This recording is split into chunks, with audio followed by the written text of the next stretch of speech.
Hello મિત્રો, કેમ છો? ગુડ મોર્નિંગ, જય શ્રી કૃષ્ણ, રાધા સ્વામી. કેમ છો બધા? જવો જીયાની સ્કૂલે મૂકવા આવી છું, ત્યાંથી મેં વ્લોગ ચાલુ કર્યો છે. કેમ છો બધા? આજે લેટ થઈ ગયું હતું. કેમ આજે જીયાની સ્કૂલમાં એટલી ટ્રાફિક છે ને કે વાત જ ના પૂછો. બહુ જ પાર્કિંગ જગ્યા નથી પાર્ક કરવાની. હું હમણાં જવાની છું 12:30 સ્કૂલ અને મારી મમ્મીએ ટિફિનમાં ભાજી અને ભાખરી ભરી દીધી છે. તે માટે પાવ સારા નહીં શરીર માટે. આવો બધા પાવભાજી ખાવા. આપણે જમીને હવે નવરા થઈ ગયા છીએ. હવે નિલેશ આવશે એટલે એને જમવાનું બાકી છે અને હું હવે ફ્રી થઈ ગઈ છું અને હું હવે ટીવી જોઈશ ઘડીક અને પછી સૂઈ જવાની છું મસ્ત મજાની. પછી 3 વાગે જીયાને લેવા જશું અને અત્યારે કેટલા વાગ્યા? 12:30 થઈ ગયા છે ઓલમોસ્ટ. ચલો હવે જીયાને લેવાનો ટાઈમ થઈ ગયો છે.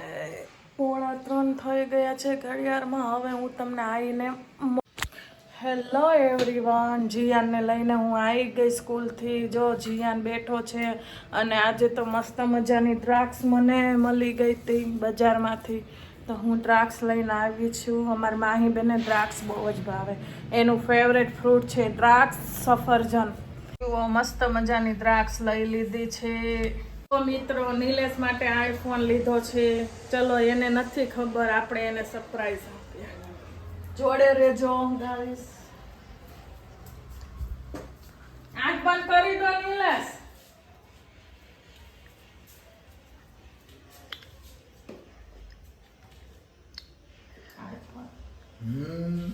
અરે વાહ,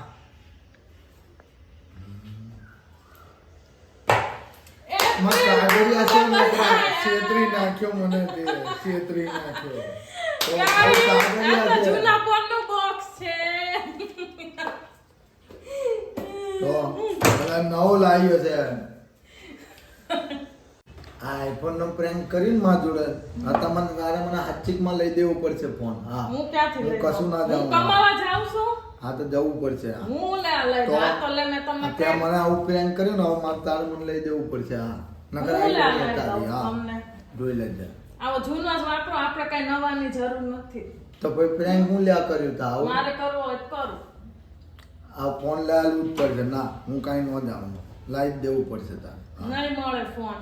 જુઓ, બાપ દીકરી નવરા થઈને ત્યાં ફોન જોવે છે બંને. અહીંયા જીયાન રમી રહ્યો છે. શું થયું જીયાન?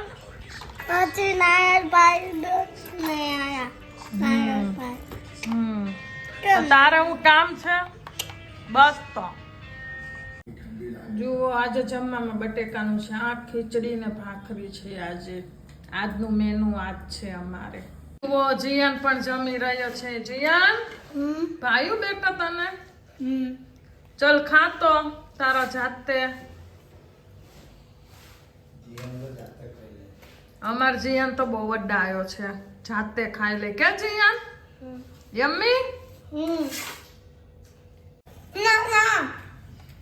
જો મિત્રો, જેવી હાથથી મજા આવે ને એવી ચમચીથી મજા નહીં આવે ખાવાની. બટેકાનું શાક અને ખીચડી ચોળેલી છે. આઈ હોપ કે તમને અમારો વિડીયો ગમ્યો તો લાઈક, શેર, સબસ્ક્રાઈબ કરજો. મળીશું કાલે એક નવા બ્લોગમાં. Bye bye.